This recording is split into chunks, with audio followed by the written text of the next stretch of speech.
Hi, and welcome to Testimony Tuesday. My name is Liz. Thank you very much for listening in today. I just wanted to give you my quick little testimony about how I could have become very much a victim of my circumstances, but through Christ I became victorious. So I was raised with my grandparents. I knew them as my mum and dad. My grandfather died when I was 5, and then it was just me and my grandmother from 5 to 8. Now, she was obviously an elderly woman and she required some respite care, and I can appreciate that. So I would go every now and then on the weekends to an uncle. He had 3 children and they thought it was going to be good for me. However, my uncle molested me, so that wasn't the best, obviously, situation, and I just dreaded having to go there whenever I had to for the weekend.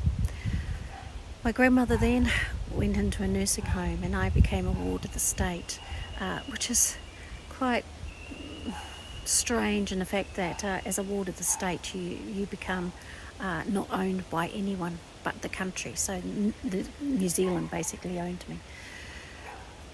I was very lucky at the time, I think, is in the fact that I didn't go to the adoption home, which ended up being quite a bad and notorious place, but I went to a family that had 5 children, and so I knew them, I'd grown up with them, and I became the youngest of their 5. And they were a wonderful family. It was a white family, Pākehā family, but I was with them till I was 16. Once I went into my teenage years, I decided to go nursing and left home, as you do, and obviously had some very poor choices in relationships at that time, and through one thing and another I ended up being raped in my teenage years. Then finally, I suppose, lived life as you do, and then went and to Sydney and found my now husband.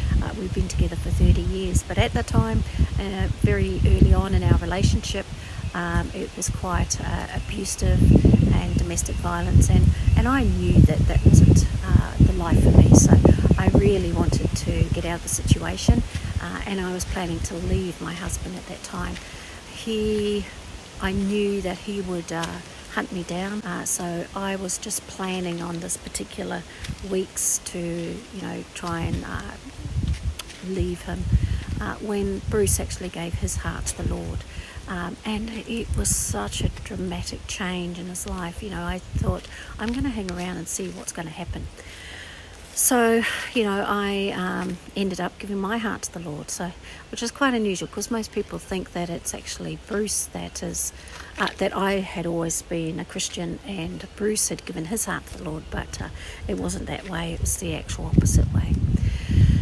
So, over the years, I suppose, with the different things, being molested, being raped, being in domestic violence and that, I had in myself thought that I had coped very well. I was very strong in that, but there's always issues that are deep rooted within you that you just need to get it resolved. And the only way that really resolved things was when Christ came in, and I read that scripture one day about Isaiah 64:8, about the potter, and how Jesus molds us into something beautiful. And sometimes we just don't know, and we have so many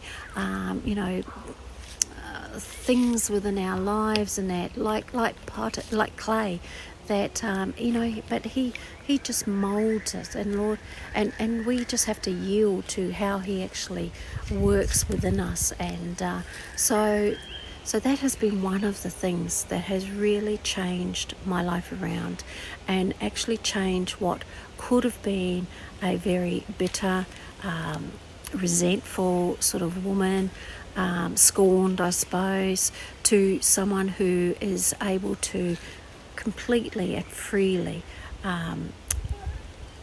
bless the people that have done me wrong. And that is one of the things, and I think that if I can leave with you with one thing, is that, no matter, there is nothing that the Lord can't deal with.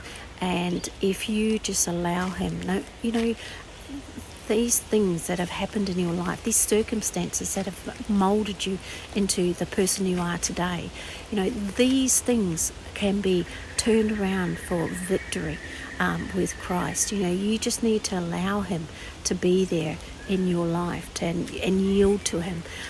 One of the things that I just want to leave is the fact that the potter knows what he is going to make. The clay's role is to yield to the potter's hands. So thank you for listening, and I hope you get something out of this. Okay, bye.